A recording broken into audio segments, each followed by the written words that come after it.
again, I've got the curtain walls here, basically where I want them, but the Louvre panels need to be added to these, or to this curtain wall to give the glass angled louvers there. And so I'm just going to go into the ground floor plan, so I can check that wall, because there I can see that it's actually lined up with the well, not with the right part of the solid wall. So I'm going to select that and the other wall first, and I'm just going to move it using the move tool and snap to the front of that mullion and bring that onto the edge of the floor.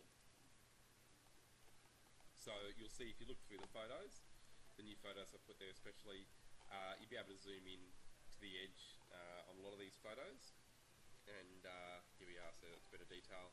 So you'll see there that the mullions basically do line up with the edge of the floor, so that's a good way to have it, and that'll help as well when I do the louvers. So again, in the 3D view, have a look at that, and we've got the again, you can see the mullions there that was set up before in that that curtain wall type. And so again, when I select that, you'll see it's, if I go to edit type, got its own name. You need to make sure that's loaded and you know the name of that mullion. And then I'll just use Control Tab. I'm going to switch into the file that I've made, which has this new curtain wall type for my glass louvers and also for the solid walls. So I'm just going to select that and copy it. So just the glass wall and then the solid wall. Copy to clipboard, and then Control Tab back into the file where I want them, and then Control V to paste. Again, just OK if I get any warnings. Click to one side, and then again you can check the names of the walls if you like. So if I select this wall, it's going to come up with the name over there, which you can see is Louvre Solid, and the other wall, Louvre Glass. I don't even need to keep those actually. I can delete both of those walls now. And now any wall I select here, I can go to the drop down there and choose my new wall type. Okay, so it's giving me a warning about the mullions. Don't worry about that. You can decide actually which option you want to choose. So in this case, it's giving me the option to delete the highlighted mullion, that orange one. And I don't want that. I want to keep the mullion. So I'm just going to click OK. And that'll keep the mullion, but as it said in the warning, it's not type driven or type dependent anymore. And that's absolutely fine. So again here, looking at this wall, the mullion at the bottom lines up pretty well. I might check that in the plan, but otherwise that wall seems okay. And so then the lower wall, just to try out the other one, I'll set to Louvre Solid, and there we go, that easy. So you can easily get the walls that way. And so I'm going to select those.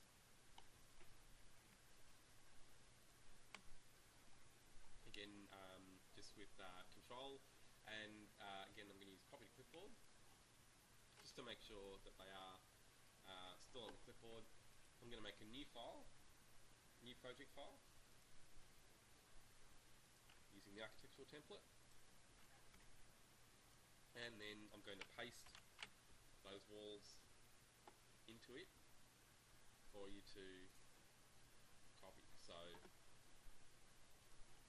okay, so there's a file there just with those two walls. Okay, so I'm going to save this for you so you can get to it on the P drive in Interior Design, CAD 2, and there are no folders for project, or a material bar project, so let's just leave it there for now, and I'll call it material bar curtain walls. There's still one more to go actually, so that's alright, I'll copy and paste that in. So I forgot there's another curtain wall that doesn't have louvers, so they're all the ones with louvers, but I'm going to use Control Tab to change into my original project file. That's not the right one, sorry. That's the one I want. Okay, so then this wall, this window running around above your solid wall at the back, I've made with a curtain wall as well. So if you want that, again I'll put that into the same file. So I'm just going to copy that, Control C, and again Control Tab to go into my other project file, Control V, and I can paste it as well. So again in the 3D view there should be, there we are, 3 different curtain walls. Doesn't matter that they face different directions. And yeah, I'll let you, I just want to make sure you do at least make one of them. So I'll leave the main curtain wall for you to make, and so I'll save that file. Right, so you can open that at any stage on the P drive and then copy and paste from there into your own project file. And so obviously I've brought the curtain wall across, but now I also want to bring the beam that you need to have running around the floor. And so it's a bit more involved. I go to the file again that has it. So this is the file that has the beam set up. And so it's been done with a slab edge. And if you go into the type, you'll see it's got this profile that I've made the size of the beam. So I'll need to open that in a special way. Okay, so it's in a separate profile family, but I can't just select the slab edge and go to Edit Family, as you would with a lot of other families.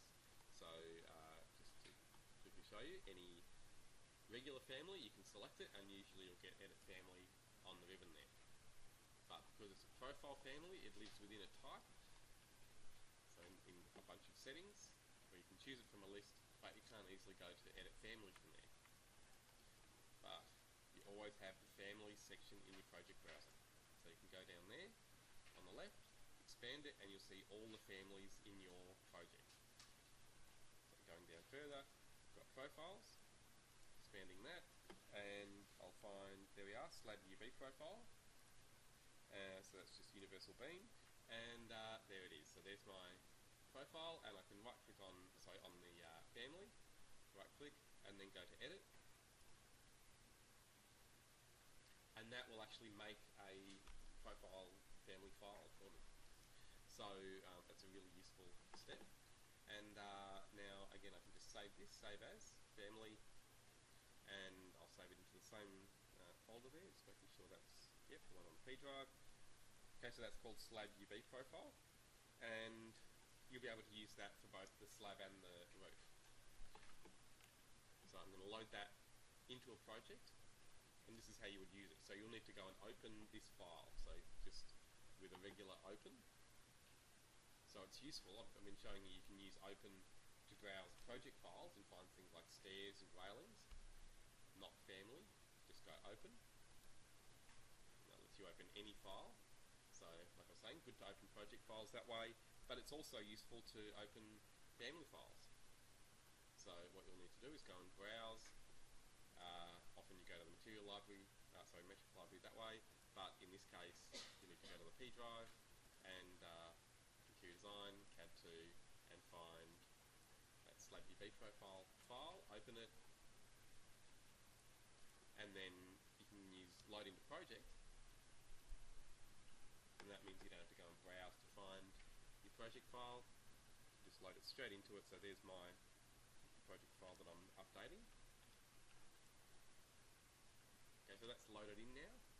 can't see it anywhere, but it's available. So in my 3D view, now I can go about setting up my slab edge on this floor. So firstly, it's a 300mm floor, or just generic 300mm floor that I've used to start with, and you'd actually be able to leave it set to that. If you have a 100mm ceiling underneath, we can just keep it simple and do a 400mm floor structure, even though in reality I think it's a bit less than that, but we'll just round that off. And so then again, with the floor slab edge tool, under the floor drop down there, you've got slab edge. Then you'll see it'll come up with a slab edge type. So there's one slab type to begin with, or one slab edge type. When you go edit type, you can then duplicate and make your own. Okay, so this is where it gets a little bit confusing, because slab edge types, until you see them in action, won't make a lot of sense. So I'll just give it a name. I'm going to call it beam or floor edge beam.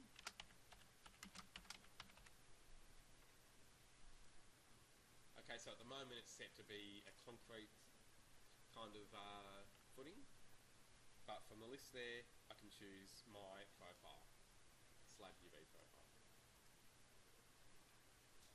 And while I'm at it, I'll set a decent material, so I'm going to hit browse there, and then you'll have something like your laminate materials, a good starting point. They'll look similar to powder coated, which is what this would probably be. So again, if I just duplicate that, and we'll call it metal powder coated, or painted probably would be, but something like that.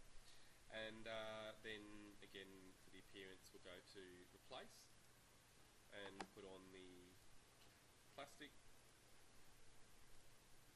Make sure it's just a plain white, and there we are. And then use render appearance. So just the standard things you do for materials.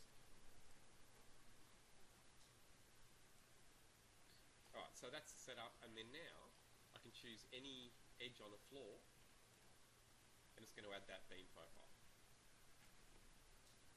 So a bit of setup involved, but then it'll do a lot of modelling for you, and you can set this up for a lot of elements in your project, not just floors. So again here, the walkway, it just makes things look more complete. When they're boxy and not finished off, it really takes away from the believability. And also it's not going to tell people how to build it, which is really in the end what you're trying to do. So so there, I've just gone around choosing most of these edges. You can choose them with tab, but just watch out for that, because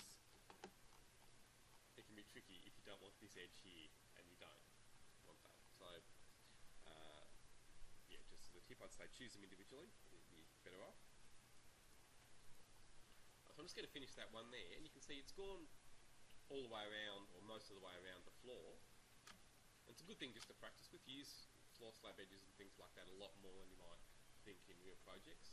You'd have them on every single lower ground floor anyway, or basement floor. And then the same with fascias, which I'll show you next. So that's come in okay, but you can see it's sticking out, which in real life it doesn't. So there we are, that's probably a good one to look at. So you can see there the wall lines up with the outer edge of that beam. So we need to bring that slab edge in. And because it's a hosted element, like a lot of things, and really once you have an idea about these, I'll just show you. So slab edges you have here, you'll see if you have a look at these other options under the other tools, like sweeps and reveals for walls, and then for roofs you have fascias. They all basically work the same way, with a profile that you can put around the edge of something. Really useful for interiors, because of course you've got cornices and architraves and what's the most obvious one? Skirtings in virtually every space that you do. So so again here with the slab edge there, I've got the profile, but I want to control where that is now. In other words, I want to move that edge in so that it lines up with the wall.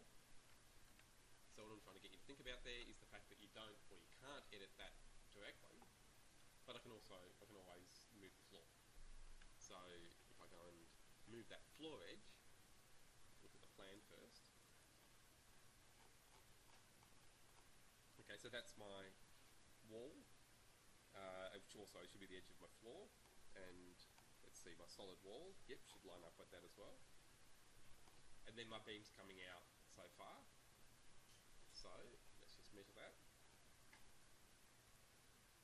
Okay, so it's just out 100 mil, and I've got an extra 20 because it is a bit of extra detail there. Right, so just selecting the floor, maybe back in the 3D view, edit boundary, and then using offset with copy turned off, and then that's set to 100. I can just go around and bring in any edges that I need to. And probably because all the edges need to come in, except for one, a good way of doing this would be to bring in all of them first and then bring that one back out. So again here, I'm just going to use tab. Let's just see if it'll let me. So again with offset, set to 100, copy turned off, and so again with tab, there we go. I can offset them all in one step, and then just offset this one back, just to save time. Otherwise you could go and choose each one separately. So essentially I've just brought every single line there in 100 mil. Click finish, and so when you get warnings like this, again, just decide what you're going to do. Don't always panic and cancel it. Usually it's fine when you get a warning like this. So I'm happy with what it's telling me. I'm just going to click OK. And then going into the 3D view, you can see now that the beam sits under the wall.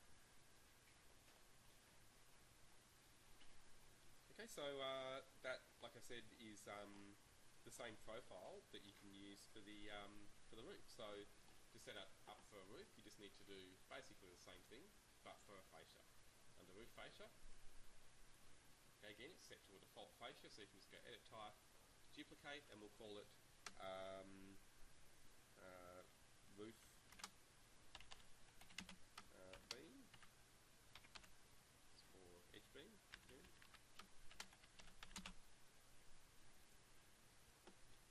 And again, from the list of profiles, I can choose the same profile, and then for the material, I'll just choose the same one I made before. It's a bit too grey actually, I need to make that look so grey.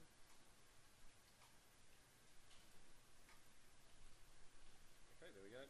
And now, just like the floor, I can choose the edge of my roof. Now with these, just think about what's happening with the beam. Okay, again, if you look at the photos, that should help you to work that out. So you can see there the beam continues across the top of the roof there, I'm pretty sure. Just going to pick that up somewhere else. It's shot from above.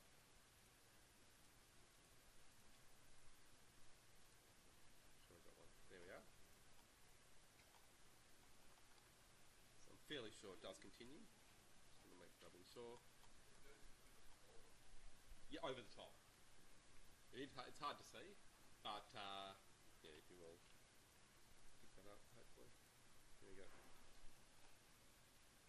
So it should continue past it, and then you've got the glass. I think they've actually got glass above the roof collar as well, but again, we'll just put that in after you've done the beam. So I've just done on the three sides there, and now I'm going to go to restart fascia, which will give me a new one, and I can use that on the back roof. Okay, so I've cancelled that now, and you'll see you can extend those out and make them join. So your roofs need to line up, make sure they do line up, or they won't join like this. Okay, but if you sketch them, they will join together. But you can't do it all as one fascia because they're separate roof objects. So you do need to make them separately, and otherwise pretty well. So there you can see I've got them overlapping a little bit. You can line them up better than that and it won't be so bad. There we go. But remember, you can also join. So anything like this on my tab, we've got join geometry, and so I can join those two things and that will clean them up a bit better. There we go. Don't worry if you get any little extra edges that show up, sometimes they won't print. Okay, so this needs to come down a bit, but again, we'll be doing more with that later. Getting a bit lower, so it's at least underneath. You'll need another roof for this area above the bar and counter, and so I'm sure you've got an idea about that, but just to quickly put that in with the roof tool, it's a very quick and easy thing to draw a rectangular roof shape. And again, just for now, use one of the generic roof forms. So, there we go. And again, that'll do, 125 or something. And get that onto the upper level. So, that'll have a similar profile. To begin with, you could use the same one, but it's not going to give you, oops, sorry, wrong button. It's not going to give you enough room for your windows. Yeah. Okay, so just remember that. If you want to have a go at that one, you'll need to make your own profile. I'll maybe give you one later if it isn't working for you, but it's a good chance to have a look at making profiles. Fairly easy one to make. And so, yeah, make sure you do have a look at that. Just again show you. Okay, it's just a shape drawn, and so you can see this intersection here, that's where the edge of the floor would be. So think about that, and you can see I've lifted it up a little bit, because you want that visible above the floor. If it's sitting in line with the floor, then it's going to overlap, and that's going to look pretty bad. So, you know, just think about that. It's a pretty simple profile otherwise, and you should be thinking about how to draw these things anyway, UVs.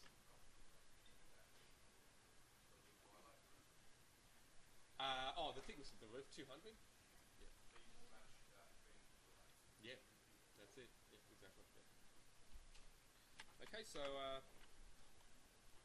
again, otherwise, it should give you a lot of things that you can then get some detail from. So I'll just leave it at that. I think they're the main families. Don't forget about the railing families and other things, but again, you can have a look at sample files for that. So I'll just finish that video there.